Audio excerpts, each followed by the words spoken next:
আসসালামু আলাইকুম প্রিয় শিক্ষার্থী বন্ধুরা, এবছর যারা এইচএসসি পরীক্ষার্থী রয়েছে, আগামী 26শে জুন থেকে তোমাদের পরীক্ষা শুরু। পরীক্ষার বেশি দিন বাকি নেই।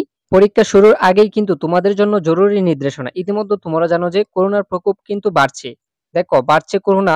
সব শিক্ষা প্রতিষ্ঠানের জন্য জরুরি নির্দেশনা। শিক্ষা বোর্ড থেকে তোমাদের জন্য নির্দেশনা দিয়েছিল যে 3 ফুট দূরত্ব রেখে তোমাদের পরীক্ষায় বসতে হবে। এটি কিন্তু কার্যকরী হয়ে যাবে যেহেতু করোনার প্রকোপ বাড়ছে। আর এমনও হতে পারে তোমাদের পরীক্ষা স্থগিত বা তোমাদের পরীক্ষা পেঁচাতেও পারে। তোমাদের পরীক্ষার জন্য আরো জরুরি নির্দেশনা আসতে পারে। তোমরা যারা চাচ্ছ তোমাদের পরীক্ষা পেঁচানোর জন্য, তোমাদের জন্য কিন্তু সুখবর আসতে পারে। দেখো, এইচএসসি 25 পরীক্ষা পেঁচানোর আন্দোলনের পক্ষে নাকি বিপক্ষে, অর্থাৎ তোমরা কারা কারা চাও তোমাদের পরীক্ষা পেঁচানো হোক, অবশ্যই কমেন্টস করে জানিয়ে যাবা। অনেকেই বলতাছে করোনার কারণে এক্সাম কি পেঁচাবে।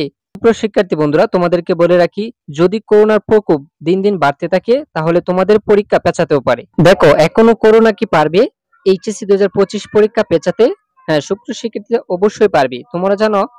গত তোমরা জানো বিগত বছরগুলোতে করোনার কারণে কিন্তু এইচএসসি পরীক্ষা অটোপাস দিয়েছে, এমনকি 50 নম্বরের পরীক্ষা হয়েছে। যদি করোনার প্রকোপ বেশি আকার ধারণ করে তাহলে তোমাদের পরীক্ষা পেঁচাবে।